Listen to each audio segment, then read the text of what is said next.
का, मनीषियों का अभिवादन स्वीकार कर रहे हैं प्रधानमंत्री नरेंद्र मोदी, और उनका स्वागत डमरू ध्वन से, घंट ध्वन से, निनाद से और अनहद नाद से।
दिव्याधि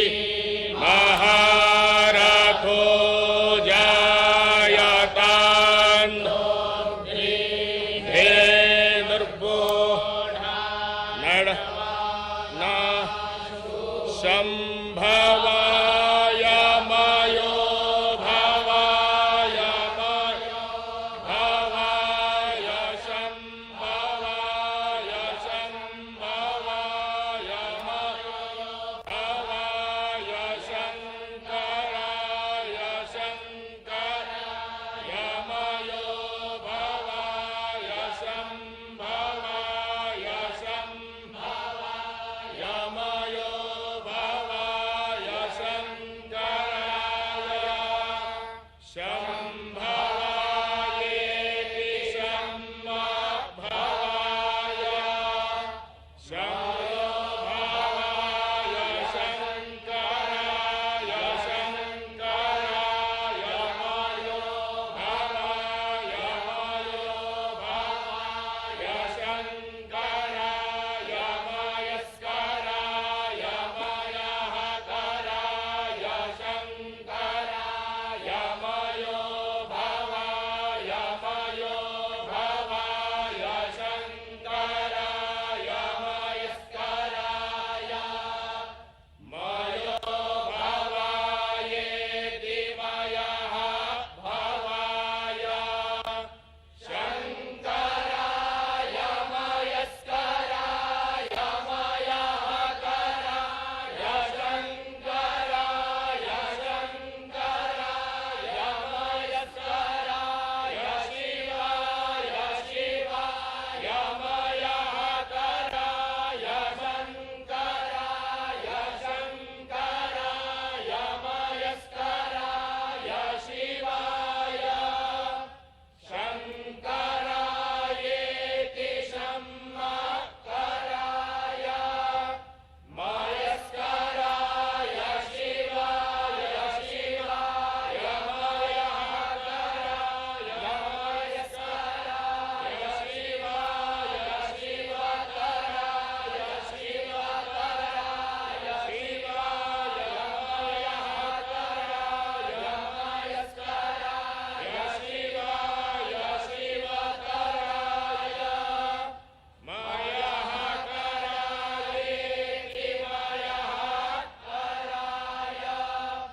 शिवाय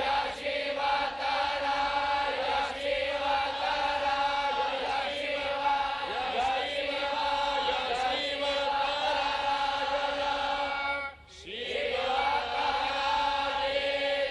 शिवतराय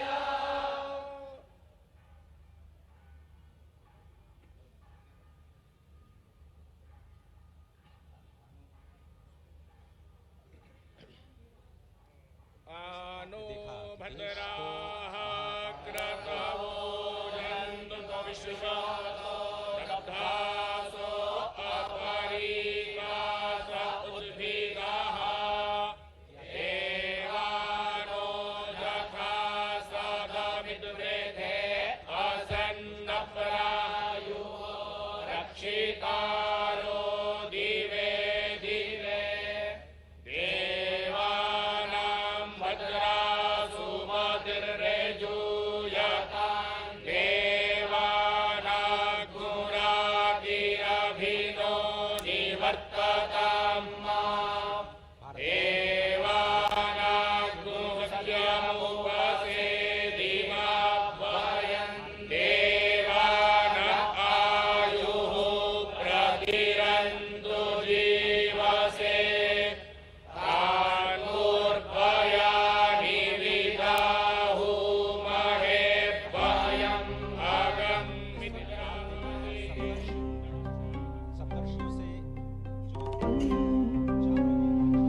कायां विहितावतारं मुक्तिप्रदानाय च सज्जनानाम्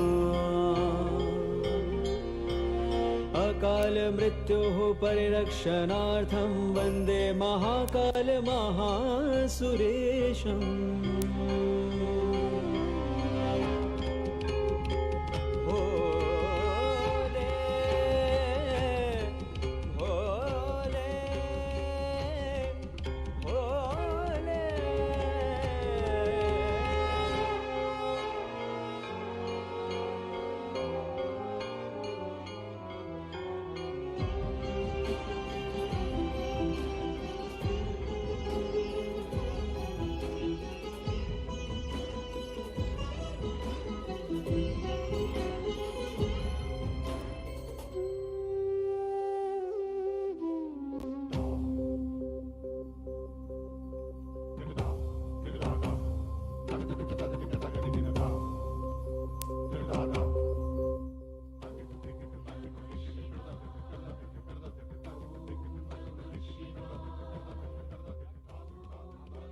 सप्तर्षियों में से एक महर्षि गौतम, महर्षि जमदग्नि, उसके बाद महर्षि विश्वामित्र, जिन्हें कहा जाता है कि वो गायत्री मंत्र के दृष्टा हैं और आनुवांशिक विज्ञान और अस्त्र शस्त्र की विद्या के ज्ञाता, और यही भारत जिसे पहले विश्वगुरु के नाम से जाना जाता था। उसके बाद महर्षि भारद्वाज, जो स्वयं देवगुरु बृहस्पति के पुत्र हैं, ऋग्वेद के 6ठे मंडल के दृष्टा हैं, और भारद्वाज स्मृति, भारद्वाज संहिता और जो विज्ञान शास्त्र है उसके रचयिता हैं। साथ ही महर्षि अत्रि, जो कि ब्रह्मदेव के नेत्र से उत्पन्न है, ऋग्वेद के 5वें मंडल के दृष्टा और वनवासी श्री राम के मार्गदर्शक। और अत्रि, इस वक्त आप जो तस्वीरें देख रहे हैं, ये महाकाल पथ की तस्वीरें, जिसमें इस वक्त मंडपम जिसे कहा जाता है, और ये बहुत ही अत्यंत मनोहारी दृश्य त्रिपुर वध का। त्रिपुर एक महान दानव, जिसे भगवान श्री शिव ने एक ही बाण में त्रिपुरासुर का वध किया, और इस रथ का संचालन स्वयं श्री ब्रह्मा जी ने किया था। ये इस अत्यंत मनोहारी दृश्य के माध्यम से आपको त्रिपुर वध की जो कथा है वो आप तक पहुंच रही है। बेहद विहंगम मनोहारी दृश्य, जैसा कि आपने कहा, इससे पहले हमने देखा कि सप्तऋषियों के दर्शन किए, त्रिपुरासुर संहार का जो संकल्प भगवान शिव ने लिया था उसके उन्होंने दर्शन किए, और इस समय प्रधानमंत्री नरेंद्र मोदी सप्तर्षि मंडल में ही हैं, जहां पर, और साथ ही साथ इस पूरे अगर देखें महालोक को, तो अलग अलग क्षेत्रों में 900 मीटर से ज़्यादा ये लंबा विस्तीर्ण क्षेत्र है, जहां पर अलग अलग शिव पुराण से संबंधित जो कथाएं हैं उनका लोकार्पण किया गया है। त्रिपुर सुर संहार की अगर कथा की बात करें तो ब्रह्मा ने जब ताड़कासुर के तीनों पुत्रों को 3 पुर दे दिए और त्रिपुर राक्षस असुर के रूप में जाने लगे, और जब उनसे समूची मानवता क्लांत हो गई, तो ये दृश्य इस समय देख रहे हैं कि प्रधानमंत्री नरेंद्र मोदी उसका अवलोकन कर रहे हैं। तो उसे मोक्ष प्रदान करने के लिए एक विशेष रथ के रूप में और विशेष अस्त्र के रूप में त्रिपुरासुर संहार करने के लिए भगवान शिव ने अवतार लिया, जिसमें उनके रथ के रूप में, सारथी के रूप में स्वयं ब्रह्मा थे, सूर्य और चंद्र जिसके पहिए थे, मेरु पर्वत उनकी धनुष थी, सर्पराज वासुकी उनकी प्रत्यंचा थे, अग्नि वायु विष्णुदेव और यमदेव उनके बाण थे, और सबसे बड़ी बात, इस दुष्कर और दुसाध्य कार्य के लिए भगवान शिव ने उज्जैन का ही चयन किया। इस समय प्रधानमंत्री नरेंद्र मोदी महाकाल के लोक का वो दृश्य देख रहे हैं, और इस समय पहुंचे हैं नवग्रह में। नवग्रह में प्रधानमंत्री नरेंद्र मोदी इस समय देख रहे हैं। भारतीय अगर गणना परंपरा, पंचांग परंपरा की अगर बात करें तो भारत में 9 ग्रह माने गए हैं। हमारी सनातन संस्कृति में ये 9 ग्रह हैं: सूर्य, चंद्र, मंगल, बुध, गुरु, शुक्र, शनि, राहु और केतु। कालांतर में जो विज्ञान ने भी 9 ग्रह माने, उनमें चंद्रमा उपग्रह के रूप में रहा और सूर्य तारा के रूप में रहा, लेकिन नवग्रह के रूप में हमारी जो सनातन संस्कृति की जो गणनाएं रही उसका भी यहाँ पर बहुत शानदार वर्णन और विवेचन किया गया। और ये जो आप नयनाभिराम अप्रतिम दृश्य देख रहे हैं अजय, देखें तो किस तरीके से रक्षा सूत्र में बना हुआ भगवान शिव का ये शिवलिंग यहाँ पर रखा गया है। और निश्चित तौर से इसके पीछे की जो अवधारणा होगी कि एकता के सूत्र में हम समूचे देश को बांधे, धर्म धर्मांतर मत मतांतर को किनारे रखते हुए एक रक्षा सूत्र के रूप में यहाँ पर उपस्थित भगवान शिव का ये महालिंग ये बताता है कि किस तरीके से हम राष्ट्र की एकता के लिए, राष्ट्र को एकता के सूत्र में बांधने के लिए हम तत्पर हैं। क्योंकि ये पूरा का पूरा जिस शिवलिंग का लोकार्पण करते समय प्रधानमंत्री नरेंद्र मोदी ने विश्वार्पण लोकार्पण किया, वो रक्षा सूत्र से बना हुआ है। और रक्षा सूत्र से बनने का अर्थ यही है कि हम एकता के सूत्र में बंधे, क्योंकि अलग अलग तंतु जब एक हो जाते हैं तो रक्षा बनती है, और वो रक्षा सूत्र निश्चित तौर से लोगों की रक्षा के लिए होती है। और साथ ही साथ अगर देखें अजय, तो ये भारत के विश्व के मस्तक पर, विश्व के क्षितिज पर नए भारत के अभ्युदय का सीधा प्रमाण है। पूरी दुनिया देख रही कि किस तरीके से भारत भारतीयता को अपने में समेटे, नित्य नूतन और चिर पुरातन विरासत के साथ विकास के मंत्र को लेकर प्रधानमंत्री नरेंद्र मोदी नए भारत का अभ्युदय कर रहे हैं, नए भारत का निर्माण कर रहे हैं, नए भारत की संकल्पना को साकार कर रहे हैं। और इस समय प्रधानमंत्री नरेंद्र मोदी इस 900 मीटर से ज्यादा लंबे महाकाल कॉरिडोर जिसे कहा जाता है, और जिसे कहा जाता है महाकाल के लोक का महालोकार्पण करने के बाद अब प्रधानमंत्री नरेंद्र मोदी जा रहे हैं इस पूरे विस्तीर्ण क्षेत्र का भ्रमण करने के लिए। और सबसे बड़ी बात अजय, जैसा आपने बताया था कि यहाँ की दरो दीवार पर शिवपुराण से संबंधित एक एक कथाओं का विधिवत चित्रण किया गया है। चाहे वो गंगा अवतरण का दृश्य हो, चाहे वो असुरों के वध का दृश्य हो, चाहे वो भगवान के अलग अलग अवतारों की रूप हो, चाहे वो संदीपनी और भगवान अस्थि का दान करने वाले दधीच के पुत्र को मोक्ष प्रदान करने का दृश्य हो। और जैसा कि अभी हम एक बार फिर देख रहे हैं, ताड़कासुर के वध के बाद त्रिपुरारी जब कहा गया भगवान शंकर को, त्रिपुरारी इधि त्रिपुर असुरों के वध करने के बाद कहा गया, और उसका बेहद विहंगम नैनाभिराम दृश्य यहाँ पर स्थापित किया गया है। भगवान गणेश की मूर्ति, भगवान कार्तिकेय की मूर्ति, माता पार्वती, भगवान शंकर, यानी कि भगवान शंकर का समूचा दरबार और परिवार यहाँ पर स्थापित है महाकाल के इस महाप्रांगण में। अजय, तो ये शिव वाटिका जो इस वक्त आप देख रहे हैं, ये त्रिपुरारी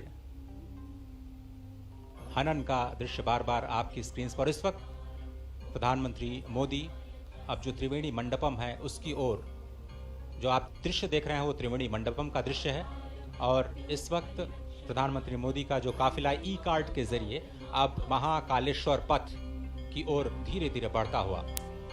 तो महाकाल लोक का लोकार्पण अब किया जा चुका है। और अब धीरे धीरे जिसे महाकालेश्वर पथ कहा जाता है, जो अब इस प्रथम चरण में जो नंदी द्वार हैं वहां से शुरू होता है, और ये 900 मीटर से ज्यादा लंबा ये पूरा का पूरा महाकालेश्वर पथ, यहाँ से आपको भगवान शिव के जो अवतार हैं, भगवान शिव की जो लीलाएं हैं, भगवान शिव के नाम, भगवान शिव के गुण, उनकी कथाओं का मंचन करते हुए आपको चित्रवृत्तियां दिखाई देंगी जो आपको एक अद्भुत दुनिया में ले जाती हैं। और तकनीक का भी बहुत ही जबरदस्त इस्तेमाल यहाँ पर किया गया है, जिसमें अगर आपको इन भित्ति चित्रों पर जो कथाएं जिसे आप नहीं समझ पा रहे हैं, आप बारकोड के स्कैन के जरिए आप वहाँ तक पहुँच सकते हैं, और वहाँ की जो कथाओं को आप आसानी से तकनीक के माध्यम से उसके बारे में जान सकते हैं, उनके बारे में पढ़ सकते हैं। तो तकनीक का इस्तेमाल युवाओं को लुभाने की कोशिश, सभी पर्यटकों को आकर्षित करने की कोशिश महाकालेश्वर पथ। और इस वक्त आप देख रहे हैं कि प्रधानमंत्री मोदी कैसे हर एक चरण के जो हर एक आयाम है उनका अवलोकन करते हुए, और मुख्यमंत्री इस वक्त उनकी मदद करते हुए इस पूरे के पूरे महाकाल लोक के अलग अलग जो आयाम हैं, अलग अलग जो प्रतिष्ठाएं हैं, उनके बारे में बताते हुए। और इस वक्त आप देख रहे हैं कि धीरे धीरे वो महाकालेश्वर पथ की ओर जाते हुए अब यही पथ आपको सीधे महाकाल के मंदिर के मुख्य द्वार तक ले जाएगा, जहां पर आप अपनी पूजा अर्चना अपने तरीके से संपन्न कर सकते हैं। और अगर आप समझें तो ये पूरे के पूरे पथ में जो सुविधाएं हैं पर्यटकों के लिए वो विकसित की गई हैं, और मकसद यही है कि स्मार्ट सिटी के तौर पर उज्जैन को एक विकास दिया जाए। और केवल स्मार्ट सिटी ही नहीं बल्कि सांस्कृतिक शहर के रूप में भी उज्जैन को जाना जाता है। और जिस तरह से सभ्यता, संस्कृति, विज्ञान और तकनीक का एक अद्भुत और अनोखा संगम आपको इस वक्त दिखाई दे रहा है महाकालेश्वर पथ पर, जहां पर पैदल चलने की भी व्यवस्था है और ई कार्ड से भी चलने की भी व्यवस्था है। जिस तरह से जिस पथ से प्रधानमंत्री इस वक्त जा रहे हैं, कल से जनता के लिए खोल दिया जाएगा, और आम जनता कल से ही इस पथ का प्रयोग करते हुए चाहे तो पैदल और चाहे तो ई कार्ड के माध्यम से भगवान श्री महाकालेश्वर के मुख्य मंदिर की ओर जाने के सफर पर निकल सकते हैं और साथ ही जो शिवलोक के कथाएं हैं उनको अपने आप में समाहित करने की प्रक्रिया को भी समझ सकते हैं, जान सकते हैं। निश्चित तौर से अगर देखें तो ये अकल्पनीय दृश्य है। जिस तरीके से रुद्र सागर का पुनरुद्धार हुआ, जिस तरीके से रुद्र सागर को विस्तार दिया गया, जिस तरीके से रुद्र सागर का विस्तारीकरण करने के बाद सौंदर्यीकरण किया गया, उस तरीके से ये सही मायने में अगर देखें तो अद्वितीय है, अतुलनीय है, अप्रतिम है, अनुपम है। और ये जो छटा आप देख रहे हैं, इस समय देश देशांतर के अनेक मनीषी, महामंडलेश्वर और साथ ही साथ सनातन संस्कृति के ध्वजवाहक यहाँ पर साक्षी बन रहे हैं। महाकाल की इस धरती पर असंख्य देव और साथ ही साथ अन्य लोगों के साथ जो चराचर में व्याप्त है। निश्चित तौर से अगर देखें तो ये सनातन संस्कृति की धर्म ध्वजा का विश्व के पटल पर लहराने जैसा है। और साथ ही साथ अगर देखें तो ये एक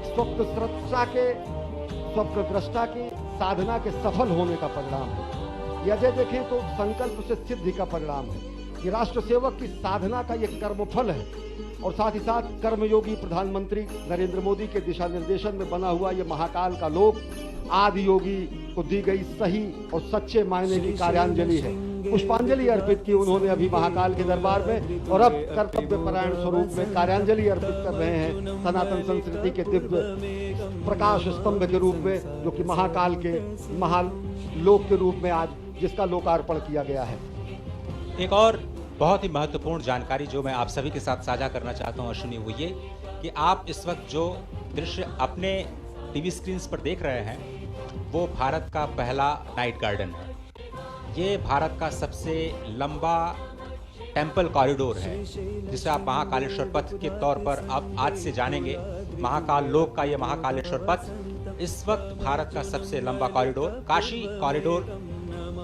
भी आपने देखा, वो 300 मीटर करीब उससे 3 गुना ये जो लंबाई है। और इस वक्त जो दीवारों पर जो कथाएं चित्रित की गई हैं वो कैसे उकेरी गई हैं और कैसे सभी संतों से, सभी महर्षियों से विचार विमर्श करने के बाद किन श्लोकों को वहां पर उद्धृत किया जाना है। और इस पूरे के पूरे जो आपको दीवार दिख रही है वो 25 मीटर ऊंची, उसमें आधे किलोमीटर यानी 500 मीटर का जो हिस्सा है वो शिव पार्वती के विवाह के संबंध से जुड़ी हुई कथाओं के लेकर के समेटे हुए है। और अजय, सबसे बड़ी बात आपने ये भी बताई, दर्शकों को अपनी रिपोर्ट में भी दिखाया कि किस तरीके से ये पुरातन और नवीन का संगम भी है। इन सभी भित्ति चित्रों पर उससे संदर्भित एक बारकोड लगाया गया है। उस बारकोड को कोई भी श्रद्धालु, कोई भी दर्शनार्थी आके उसको स्कैन कर सकता है। और अगर जब वो स्कैन करेगा तो सीधे वो वेब संजाल के वेब पेज के उस वेब पेज पर पहुंच जाएगा जो कि जहां पर उससे संदर्भित कथा कही गई है। तो पूरा का पूरा शिवपुराण के पुरातन स्वरूप को नवीनतम रूप में व्याख्यायित करते हुए, और ये 108 स्तंभों की जो ये वलयावली है, जो ये अहोरात्र चलने वाला महायज्ञ जैसा है, जो असंख्य दीपों से सुसज्जित इस समय उज्जैनी है, निश्चित तौर से अगर इसका साक्षी बनने के लिए हम, आप और साथ ही साथ ये समूचे सनातन संस्कृति के लोग धन्य हैं, क्योंकि ये एक तरीके से कायांतरण है। ये महालोक का निर्माण समूचे उज्जैन और उस परिसर का कायांतरण है, रूपांतरण है, जो नयनाभिराम स्वरूप में आप देख रहे हैं। अजय, तो स्वागत है आप सभी का भारत के पहले नाइट गार्डन में। इस वक्त जो आप तस्वीरें देख रहे हैं श्री महाकाल लोक के नाइट गार्डन में भगवान शिव की लीलाओं पर आधारित ऐसी 190 मूर्तियां स्थापित की जानी हैं। 2 चरणों में ये कार्यक्रम संपन्न होना है। अभी तो सिर्फ पहला चरण पूरा हुआ है। स्मार्ट सिटी परियोजना के तहत उज्जैन को विकसित करने की ये जो योजना है उसके दूसरे चरण का कार्य मार्च 2024 तक पूरा होने की संभावना, उम्मीद जताई जा रही है। जैसा कि अभी आपने सुना, 108 स्तंभ स्थापित किए गए हैं जिसमें भगवान शिव और उनके गढ़ों की विभिन्न मुद्राएं बनी हुई हैं। और आप देखें, स्वयं महाकाल के रूप में जो लोक कलाकार हैं और 750 से ज्यादा लोक कलाकार देश के अलग अलग हिस्सों से अपने कार्यक्रम का, सांस्कृतिक कार्यक्रम को प्रदर्शित करते हुए इस वक्त आपकी टेलीविजन स्क्रीन पर नजर आ रहे हैं। श्री महाकाल लोक में 18 फीट की 8 प्रतिमाएं हैं जिसमें नटराज, भगवान शिव के पुत्र गणेश और कार्तिकेय, दत्तात्रेय अवतार, पंचमुखी हनुमान, चंद्रशेखर महादेव की कहानी, शिव और सती और समुद्र मंथन जैसे विहंगम दृश्य शामिल हैं। उसके बाद थोड़ी सी उससे कम ऊंची 15 फीट की जो प्रतिमाएं हैं उनकी संख्या 23 है, जिसमें आपको शिव के तांडव नृत्य का एक तरह से अवलोकन करने को मिलेगा। और ये जो आप देख रहे हैं मूर्ति, वो भगवान शिव के विवाह की जो झांकी है वो दिखा रही है। और इसके साथ ही जो मध्य प्रदेश की पारंपरिक लोक कला है, कैसे आप अध्यात्म के जरिए अपने आप को जोड़ पाते हैं, वो इसमें शिव नृत्य और शिव के विवाह के जो प्रसंग हैं उनके माध्यम से भगवान शिव के लोक में आपको ले जाने की तैयारी करता हुआ ये महाकाल का लोक, जिसमें आप शिव नृत्य के साथ साथ 11 रुद्र, उनके महेश्वर अवतार, भगवान शिव के अघोर अवतार, ये आप देखें। विषपान, अमृत मंथन के बाद जो विषपान के दृश्य हैं वो आपको दिखाई दे रहे हैं। साथ ही जो अघोर अवतार के साथ साथ काल भैरव, शरभ भैरव, खंडोबा अवतार और वीरभद्र द्वारा किया गया जो दक्षवध है, उसकी भी मूर्तियां आपको यहाँ पर स्पष्ट तौर पर दिखाई देंगी। शिव बारात आपने देखा, उसके बाद मणिभद्र अवतार, भगवान श्री गणेश और कार्तिकेय के साथ जो पार्वती, जिसका जिक्र हमारे साथी अश्विनी जी कर रहे थे कि शिव वाटिका का निर्माण किया गया है। तो यहाँ पर 4 वाटिकाएं बनाई गई हैं, जिसका हम आपको लगातार उसके बारे में बताते रहेंगे। और इस महाकाल लोक में 11 फीट की 17 प्रतिमाएं स्थापित की गई हैं, जिसमें प्रवेश द्वार पर आपने देखा भगवान श्री गणेश, उसके बाद अर्धनारीश्वर, अष्ट भैरव, ऋषि भारद्वाज, वशिष्ठ, विश्वामित्र, गौतम, कश्यप, जमदग्नि, जो आपने सप्तर्षि के जो मूर्तियां देखी वो शामिल हैं। बहुत ही अद्भुत जो प्रतिमाओं का दर्शन और उसके साथ साथ जो भगवान शिव की जो शिवत्व का दर्शन है, वो आप कैसे दृश्यों के माध्यम से अपने आप में समाहित करते हुए भगवान श्री महाकालेश्वर मंदिर की अपनी यात्रा को धीरे धीरे आगे बढ़ाते हुए और अत्याधुनिक सुविधाओं का आनंद लेते हुए कैसे आप अध्यात्म के सफर पर चल सकते हैं और कल ही से इस योजना का या फिर कहें इस सुविधा का लाभ उठा सकते हैं, वो अब राष्ट्र को समर्पित हो चुका है। स्वागत है आप सभी का महाकाल लोक में, स्वागत है आप सभी का भारत के पहले नाइट गार्डन। ज्योतिर्मयं चंद्रकलावतंसं भक्ति प्रदानाय कृपावतीर्णं तं सोमनाथं शरणं प्रपद्ये। संकल्पना है सही मायने में यहाँ पर इस समय धरती पर उतर आई है और सब कुछ इस समय शिवोहम के स्वरूप में हो चुका है। न मे द्वेष रागो न मे द्वेष रागो न मे लोभ मोहो मदो नैव मे नैव मात्सर्य भावः न धर्मो न चार्थो न कामो न मोक्षः